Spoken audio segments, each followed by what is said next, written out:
بسم اللہ الرحمن الرحیم۔ السلام علیکم ناظرین، موجودہ پاکستان کے علاقے ملتان، لاہور اور سندھ کو فتح کرنے کے بعد شہاب الدین غوری نے بٹھنڈا پر حملہ کر دیا، جہاں پر غزنوی سلطنت کی حکومت تھی۔ ناظرین، بٹھنڈا، جس سے تعبیر ہند کے نام سے بھی جانا جاتا ہے، جنوبی پنجاب میں واقع ہے۔ اس کا شمار بھارتی پنجاب کے قدیم ترین شہروں میں ہوتا ہے۔ ناظرین، شہاب الدین غوری نے بٹھنڈا کو آسانی سے فتح کر لیا۔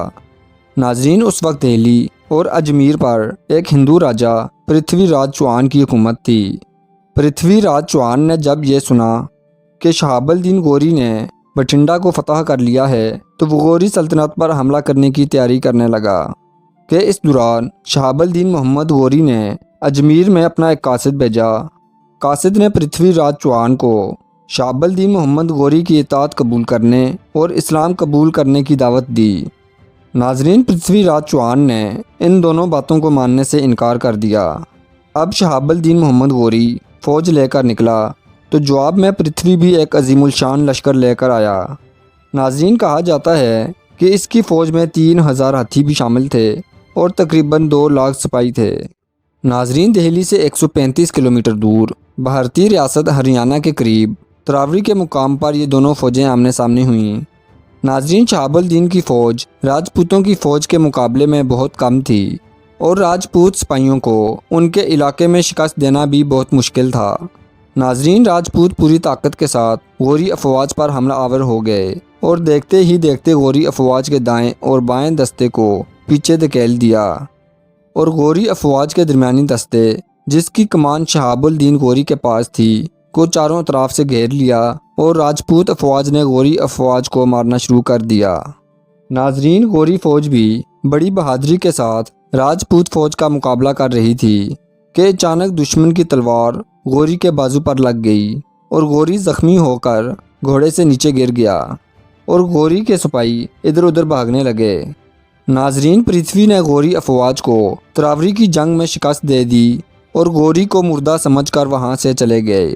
ناظرین، غوری افواج کے جو سپاہی میدان جنگ سے جان بچا کر بھاگ گئے تھے، انہوں نے تقریباً 40 کلومیٹر دور جا کر خیمے لگا دیے اور کچھ سپاہی شہاب الدین غوری کو ڈھونڈنے کے لیے تراوری کے میدان میں بھیج دیے۔ ناظرین، غوری افواج کے سپاہی شہاب الدین غوری کو غروب آفتاب کے بعد ڈھونڈتے ہوئے میدان جنگ میں آئے تو شہاب الدین غوری نے ان سپاہیوں کو پہچان لیا اور ان کو آواز دے کر اپنے پاس بلایا۔ سپاہی غوری کو کندھوں پر اٹھا کر وہاں سے لے گئے۔ ناظرین، کہا جاتا ہے کہ شہاب الدین غوری کو پرتھوی راج چوہان کے ہاتھوں شکست کا اتنا رنج ہوا کہ 1 سال تک اس نے عیش و آرام کی زندگی نہیں گزاری۔ بعض جرنیلوں کو اس نے سخت سزائیں دیں۔ اس نے باقی تمام جرنیلوں کو تربیت یافتہ فوج تیار کرنے کا حکم دیا۔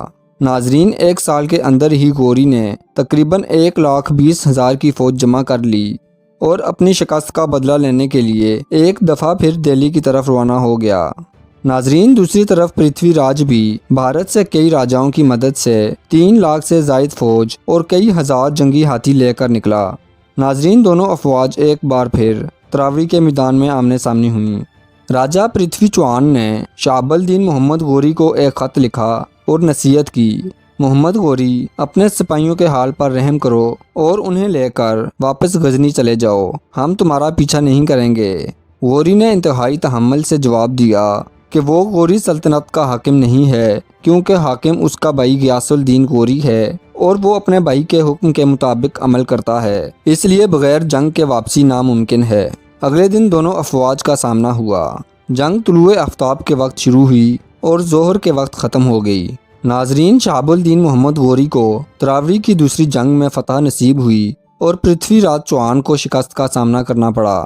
ناظرین، پرتھوی راج نے میدان جنگ سے بھاگ کر جان بچائی، مگر دریائے سرسوئی کے پاس غوری افواج نے اسے گرفتار کر لیا اور بعد میں محمد غوری کے حکم پر اسے قتل کر دیا گیا۔ ناظرین، پرتھوی راج کو شکست دینے کے بعد شہاب الدین نے دہلی اور اجمیر بھی فتح کر لیا اور اس کا ایک سپہ سالار ملک محمد آگے بڑھا اور اس نے بہار اور بنگال کو بھی زیر کیا۔ اس طرح پورا شمالی ہندوستان اور پاکستان مسلمانوں کے قبضے میں آ گیا۔ ناظرین، شہاب الدین محمد غوری نے پاک و ہند میں مسلمانوں کی مستقل حکومت قائم کر دی اور اس طرح وہ کام مکمل کر دیا جو 500 سال قبل محمد بن قاسم نے شروع کیا تھا۔ ناظرین، پاک و ہند فتح کرنے کے بعد سلطان غوری واپس ہندوستان چلا گیا تو پیچھے ہندوستان میں محمد غوری کی موت کی افواہ پھیل گئی اور بغاوتیں شروع ہو گئیں۔ ان تمام بغاوتوں میں سب سے خطرناک بغاوت کھوکھروں نے کی تھی۔ یہ کھوکھر دریائے چناب اور دریائے جہلم کے درمیانی حصے پر آباد تھے۔ انہوں نے لاہور اور ملتان پر بھی قبضہ کر لیا اور غزنی جانے والی شاہراہ بند کر دی۔ ناظرین، بغاوتوں کو کچلنے کے لیے محمد غوری اپنی فوج سمیت واپس آیا اور تمام بغاوتوں کو کچل ڈالا اور تمام قلعے کھوکھروں سے واپس لے لیے اور کھوکھروں کو غلام بنا لیا۔